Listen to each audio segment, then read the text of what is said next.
जिस नारी के ऊपर पितरों की छाया होती है, घर के बुजुर्गों की, घर के पूर्वजों की छाया होती है, ध्यान देना, वही व्रत श्रेष्ठता से कर पाती है। व्रत की श्रेष्ठता उसमें अपने आप आ जाती है। अगर उसके साथ में अगर पितरों की कृपा है, तो पूर्वजों का अगर आशीर्वाद है, तो व्रत वो अच्छे से कर सकेगी।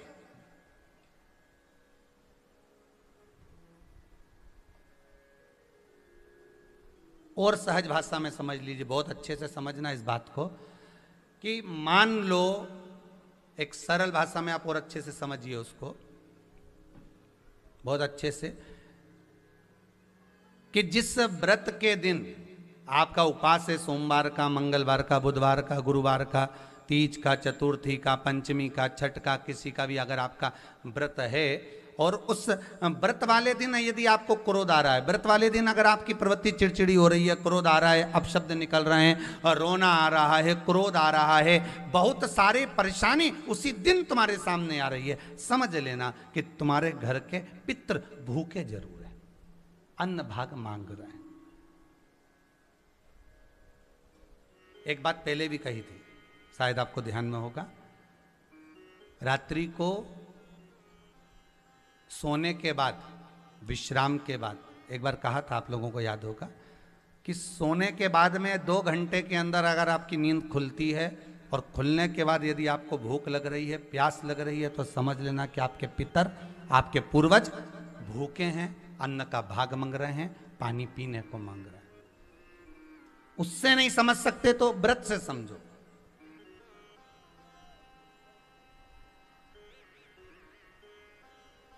व्रत से समझ लो।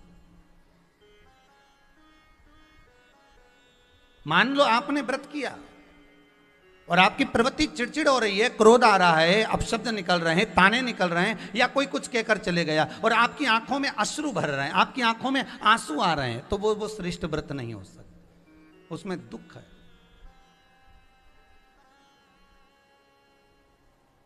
पुष्प ताजा है तो आप भगवान को दोगे, सही है कि गलत है?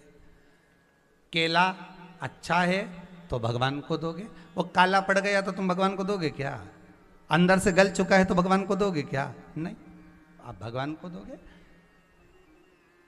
कोई फल ताजा है तो आप भगवान को दे दोगे, कोई पुष्प ताजा है, अच्छा है, तो आप भगवान को दोगे। अगर पुष्प मुरझा गया तो भगवान को दोगे क्या? पुष्प बेकार हो गया तो भगवान को दोगे क्या? नहीं। उसी तरह व्रत होता है, उसी तरह हमारा व्रत है। जिस व्रत में हमको क्रोध आ रहा है, जिस व्रत में हम चिड़चिड़े हो रहे हैं, जिस व्रत में हम अपशब्द कर रहे हैं, जिस व्रत में हमको रोना आ रहा है, जिस व्रत में हम किसी की बात का ठेस हमको पहुंच रहा है और हम क्रोधित हो गए, हम रो दिए, हम चिड़चिड़ हो गए, समझ लेना वो फूल मुरझा चुका है, वो व्रत तुम्हारा बेकार हो चुका है, उसको भगवान स्वीकार नहीं करेगा। और जिस व्रत में आपके चेहरे पर प्रसन्नता हो, हम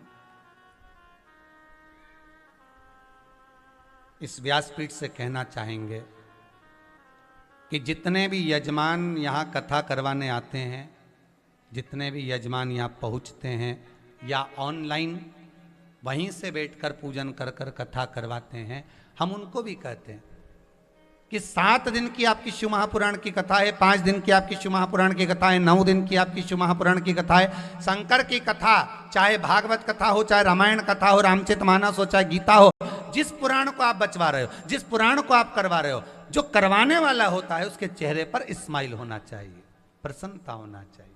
क्यों? क्योंकि इस पुराण को आप अकेले नहीं सुन रहे, इस पुराण को आपके पितृलोक में विराजमान पितृ पूर्वज भी श्रवण कर रहे हैं। जितनी आपकी चेहरे पर प्रसन्नता होगी, उतनी आपके पूर्वज भर भर कर आशीर्वाद देंगे। 7 दिन तक, जब तक आप कथा का रसस्वादन कर रहे हो, कथा श्रवण कर रहे हो, 7 दिन तक आपके चेहरे पर अगर प्रसन्नता है तो पूर्वजों का आशीर्वाद आप पर बना हुआ है।